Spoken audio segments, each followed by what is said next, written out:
Hello everyone, welcome back to the another video of AutoCAD tutorial। आज के हम इस वीडियो में देखने वाले हैं कि कोऑर्डिनेट सिस्टम क्या होता है। मीन्स कोऑर्डिनेट सिस्टम का किस तरीके से यूज करते हैं और ये किस तरीके से इसको डिफाइन किया जाता है। वीडियो स्टार्ट करने से पहले मैं थोड़ा बहुत कोऑर्डिनेट सिस्टम के बारे में बताता हूँ आप लोगों को कि देखो गाइज, कोऑर्डिनेट सिस्टम एक बहुत ही बेसिक सा कमांड, बहुत ही बेसिक सा टॉपिक है। अब इसमें क्या होता है कि बहुत पहले से हम पढ़ते आ रहे हैं, जब हम क्लास 6 या क्लास 7 में होंगे तब से हम ये पढ़ते आ रहे हैं कि एक कार्टेशियन प्लेन होता है जिसमें एक्स एक्सिस और वाई एक्सिस होता है। एक्स और वाई की कुछ वैल्यूज डिफाइन करते हैं जिसके अकॉर्डिंग कोऑर्डिनेट सिस्टम हमारा पता चलता है। ठीक है, इस पूरे प्रोसेस को हम क्या कहते थे कि हमारा कोऑर्डिनेट सिस्टम है। तो बहुत ही बेसिक से हम पढ़ते चले आए इसके बारे में, और ये सिनेरियो किस तरीके से ऑटोकैड में यूज होता है इसके बारे में हम डिस्कस करेंगे। एक्चुअली होता क्या ना गाइस, बहुत सारे अगर आप किसी भी जगह पे जाओगे, पूछोगे या बहुत लोगों से इंटरेक्ट करोगे तो सबका एक ही मानना है, सबका एक ही चीज कहना है कि कोऑर्डिनेट सिस्टम का कोई यूज नहीं है। किसी भी आप इंस्टीट्यूशन में चले जाओ या किसी भी आप ट्यूटर से आप कांटेक्ट करोगे ना, तो जब वो पहली क्लास आपकी डिफाइन करते हैं तो उस टाइम सब कुछ स्मूथली बताएंगे, कोऑर्डिनेट सिस्टम के बारे में इंटरैक्ट भी करेंगे, but they never tell that कि कोऑर्डिनेट सिस्टम का what are the actual use. वो कभी नहीं बताते क्योंकि जनरल कोई यूज नहीं करता। मैं ये नहीं बोल रहा हूं कि कोऑर्डिनेट सिस्टम का बहुत ज्यादा यूज होता है। मैं बस ये कहना चाह रहा हूं कि कोऑर्डिनेट सिस्टम का भी यूज कर सकते हैं आप डायग्राम बनाने में, जिससे आपके डायग्राम बनाने की फ्लेक्सिबिलिटी यानी जो स्पीड है ना वो कहीं बढ़ जाती है। बिना कोऑर्डिनेट सिस्टम के भी आप डायग्राम बना सकते हो, बहुत स्मूथली बनेगा, बहुत फ्रिक्वेंटली बनेगा, but with the coordinate system आपका डायग्राम बनाने की भी जो फ्लेक्सिबिलिटी होगी ना, जो प्रोसेस होगा, उसमें थोड़ी सी बढ़ोतरी हो जाएगी, थोड़ा सा अच्छा से आप करने लगोगे। तो अब इस प्रोसेस को, इस पूरे वीडियो को हम स्टार्ट करते हैं कि कोऑर्डिनेट सिस्टम का किस तरीके से यूज किया जाता है, क्या होते हैं, कितने टाइप के होते हैं और ऑटोकैड में कहाँ कहाँ पे इसका कैसा किस तरीके से इसका रोल है। तो सबसे पहले तो ये हम समझ लें कि कोऑर्डिनेट सिस्टम होता क्या है। ठीक है, जैसे कि हमने अभी डिस्कस किया, जैसे अभी मैंने स्टार्टिंग में बताया कि आप जब क्लास 6 या क्लास 7 में रहे होंगे तो बहुत अच्छे से पढ़े होंगे कोऑर्डिनेट सिस्टम के बारे में, जहाँ पे एक्स वाई प्लेन होता है, कार्टेशियन प्लेन होता है जिसका ऑब्सिसा और ऑर्डिनेट डिफाइन किया जाता है, एक्स एक्सिस और वाई एक्सिस डिफाइन किया जाता है, जिसके थ्रू किसी पॉइंट का लोकेशन हम फाइंड आउट करते हैं। तो उसको पूरा समराइज करके मैंने एक इमेज तैयार किया हुआ है, उस पर आप देख सकते हो कि coordinate system determine the position of point in Cartesian plane. बहुत ही सिंपल वर्ड में मैंने एक लाइन में लिखा हुआ है। इस स्क्रीन का आप फोटो ले सकते हो। ठीक है, फोटो ले सकते हो, स्क्रीनशॉट ले सकते हो, अगर आप कंफर्टेबल लिखने के लिए तो लिख सकते हो। इससे आपको क्लियर रहेगा, पता रहेगा कि कोऑर्डिनेट सिस्टम होते क्या है, इसके टाइप क्या होते हैं और ऑटोकैड में किस तरीके से इसको यूज किया जाता है। तो वेरी फर्स्ट पॉइंट पे हम आते हैं, coordinate system determine the position of points. आप देख रहे हैं पोजीशन ऑफ पॉइंट्स, यानी कि जो भी कार्टेशियन प्लेन क्या, जो ऑटोकैड में हम काम करने वाले होंगे, इस पूरे को देख रहे हो यहाँ पे, एक एक्स एक्सिस एक वाई एक्सिस, तो इस पूरा वर्किंग एरिया को हम कहते हैं हमारा प्लेन है। ठीक है, इस प्लेन में किसी एक पॉइंट का डिटर्मिनेशन ही हमारा होता है कोऑर्डिनेट सिस्टम। कैसे पॉइंट का डिटर्मिनेशन, आपको याद होगा जब मैं स्टार्ट की क्लासेस में डिस्कस कर रहा था, कहा था कि हमारा कमांड, जो हमारा कमांड मैनेजर है, ये एक गूगल की तरह काम करता है। गूगल की तरह मतलब क्या, अगर इसके अंदर आप कोई भी कमांड टाइप करते हो, command type in the sense जैसे मैंने लाइन टाइप कर दिया, एल जैसे टाइप करूंगा ना, ये एक कीवर्ड्स को सर्च करके आपको जनरेट कर देगा कि एल वर्ड से स्टार्ट होने वाले कितने कमांड्स हैं। ठीक है, हमें क्या यूज करना, लाइन। जैसे डियर मैं लाइन पे क्लिक करूंगा ना, क्लिक करते ही आप क्या देख रहे हो, स्पेसिफाई द फर्स्ट पॉइंट, यानी किसकी बात कर रहा है, पॉइंट की बात कर रहे हैं। ठीक है, अब ये बात बिल्कुल क्लियर है कि जब हम किसी प्लेन में वर्क करने वाले होते हैं तो पॉइंट के थ्रू ही वर्क कर रहे होते हैं, पॉइंट टू पॉइंट ही चल रहे होते हैं। और जब किसी पॉइंट की बात करते हैं तो उसकी कोई ना कोई स्पेसिफिक लोकेशन होगी, वो लोकेशन को डिटरमाइन करता है हमारा क्या, कोऑर्डिनेट सिस्टम, या उस लोकेशन को हम बताते हैं किसके थ्रू, कोऑर्डिनेट सिस्टम के थ्रू। अगर मैं डायरेक्ट कर्सर पुट कर दूं ना डियर, क्लिक कर दूं, तो ये भी किसी न किसी पॉइंट को लिया है, लेकिन हमें पता तो नहीं चल रहा ना किस पॉइंट को लिया है, किस पॉइंट को नहीं लिया है। आगे अगर लाइन अगला मैं क्लिक करूंगा ना, तो भी किसी न किसी पॉइंट को ही लेगा, but still we did not know what are the point.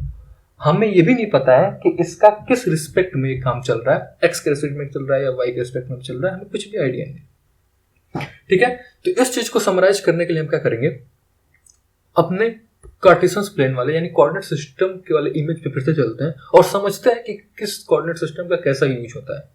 So again back to the image. Coordinate system हमें समझ में आ गया कि किसी न किसी पॉइंट को डिटरमाइन करेगा।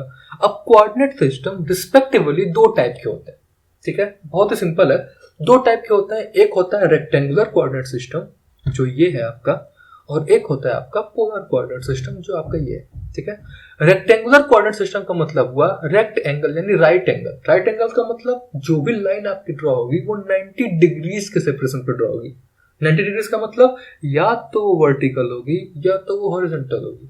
देखो मैंने लिख भी दिया है, लाइन विल बी हॉरिजॉन्टल और वर्टिकल, यानी वो लाइन आपकी हॉरिजॉन्टल होगी या फिर वर्टिकल होने वाली है। ठीक है, ताकि इसके बीच का सेपरेशन एंगल कितना बने, 90 डिग्री बने। सिमिलर तरीके से अगर हम पोलर की बात करें तो पोलर में लाइन आपकी क्या होने वाली है, जो भी आप एंगल डिफाइन करोगे ना उसके सेपरेशन पे होने वाली है। ठीक है, जो भी आपका लाइन डिफाइन होने वाला है किस एंगल पे डिफाइन होने वाला है, पर्टिकुलर सेपरेशन एंगल पे डिफाइन होने वाला है। यानी कि रेक्टेंगुलर से लाइन सीधी बिल्कुल बनेगी, हॉरिजॉन्टल या वर्टिकल बनेगी, पोलर से लाइन आपकी एंगल पे बनेगी। अब फर्दर अगर सब कैटेगरी की बात करें तो रेक्टेंगुलर कोऑर्डिनेट सिस्टम आपको दो कैटेगरी में डिवाइड होता है, एक होता है एब्सोल्यूट और एक होता है रिलेटिव। ठीक है, एब्सोल्यूट कोऑर्डिनेट सिस्टम और relative coordinate system. Similarly polar coordinate system को सिर्फ एक कैटेगरी में डिवाइड किया गया है, रिलेटिव कोऑर्डिनेट सिस्टम। जो आप कहीं गूगल करोगे या कहीं सर्च करोगे तो आपको दिखेगा कोऑर्डिनेट सिस्टम बेसिकली 3 टाइप के मिलेंगे, absolute rectangular coordinate system, relative rectangular coordinate system, relative polar coordinate system. तो मैंने यहाँ पूरा कैटेगरी से डिफाइन कर दिया ताकि आपको क्लियर समझ में आ जाए कि कोऑर्डिनेट सिस्टम किस तरीके से कैटेगराइज होता है। On the very first part बात करते हैं एब्सोल्यूट कोऑर्डिनेट सिस्टम। देखो जैसा कि नाम ही है एब्सोल्यूट, एब्सोल्यूट मतलब बिल्कुल करेक्ट। करेक्ट का मतलब क्या है कि जो भी आपका ऑब्जेक्ट यानी जिस भी पॉइंट को आप डिटरमाइन करने वाले हो ना, वो डिटर्मिनेशन आपका ओरिजिन पॉइंट से होगा। Reference point will be consider from the origin. Relative में क्या होगा, जिस पॉइंट का आप डिटरमाइन करने वाले होगे उस पॉइंट का डिटर्मिनेशन, उस पॉइंट का रेफरेंस उसके लास्ट पॉइंट से होगा। ठीक है, मैं भी समझाता हूं किस तरीके से इसको लिया जाता है। सिमिलरली रिलेटिव का मतलब रेफरेंस पॉइंट लास्ट पॉइंट से लिया जाएगा। तो ये था इसका समराइज कि किस तरीके से कोऑर्डिनेट सिस्टम को कैटेगराइज किया गया है, रेक्टेंगुलर और polar, absolute and relative. Again back to the next. तो अब हमें यह समझ में आ गया अगर हमें स्ट्रेट लाइन बनानी है बिल्कुल, या तो लाइन बिल्कुल स्ट्रेट ऐसे या ऐसे बनानी है तो हम लेंगे एब्सोल्यूट कोऑर्डिनेट सिस्टम। बट अगर हमें लाइन थोड़ी एंगल पे बनानी है तो हम क्या लेने वाले हैं, polar coordinate system. Correct one, this is okay. आगे चलते हैं, अब डिटरमाइन ये करते हैं, अब ये बताते हैं कि रेक्टेंगुलर और पोलर तो समझ में आ गया, एब्सोल्यूट और रिलेटिव क्या थे। ये बात तो ये समझ में आ गई थी कि एब्सोल्यूट कह रहा था कि ओरिजिन से डिफाइन करो, रिलेटिव ये कह रहा था कि जो भी आप डेफिनेशन डिफाइन कर रहे हो उसके लास्ट पॉइंट से डिफाइन करो। किस तरीके से डिफाइन करना है इसके बारे में समझते हैं। उसके लिए मैंने एक एग्जांपल बना रखा है, उस पर मैं आपको ले चलता हूं। Here is the example. आप देख रहे हो कि सबसे पहला एग्जांपल मैंने लिया है एब्सोल्यूट रेक्टेंगुलर कोऑर्डिनेट सिस्टम का। देखो डियर, सिंटेक्स लिख दिया मैंने। सिंटेक्स मतलब x, y। अभी मैं समझाता हूं कि सिंटेक्स का क्या मतलब हुआ, किस तरीके से ये चीजें काम करती हैं। सबसे पहले बात करते हैं एब्सोल्यूट कोऑर्डिनेट सिस्टम की। सपोज करो कि आपको एक रेक्टेंगल ड्रॉ करना है ऑटोकैड में। ठीक है, रेक्टेंगल ड्रॉ करना है एब्सोल्यूट रेक्टेंगुलर कोऑर्डिनेट सिस्टम से।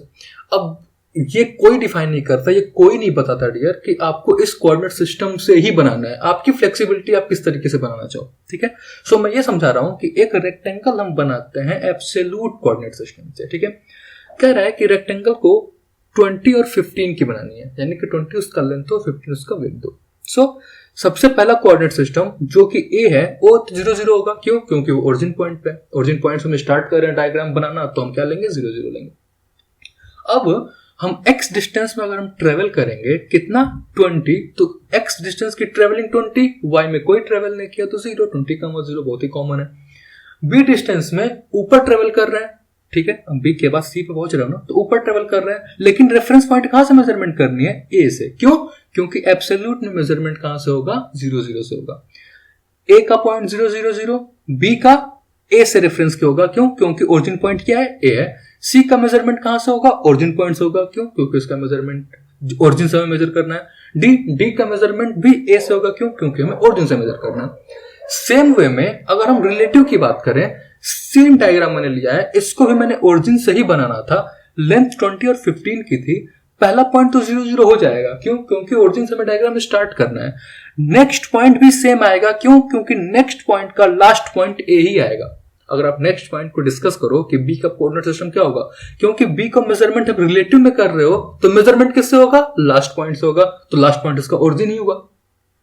अब सी का मेजरमेंट कभी भी ए से नहीं लेंगे। क्यों, क्योंकि ए ओरिजिन नहीं रहा। अब सी का लास्ट पॉइंट क्या हो गया, बी, यानी बी को ओरिजिन मान के सी का मेजरमेंट होगा। सिमिलरली डी का मेजरमेंट ए से मेजरमेंट नहीं होगा, इसका लास्ट पॉइंट सी से मेजरमेंट होगा। सी को हम ओरिजिन मान लेंगे।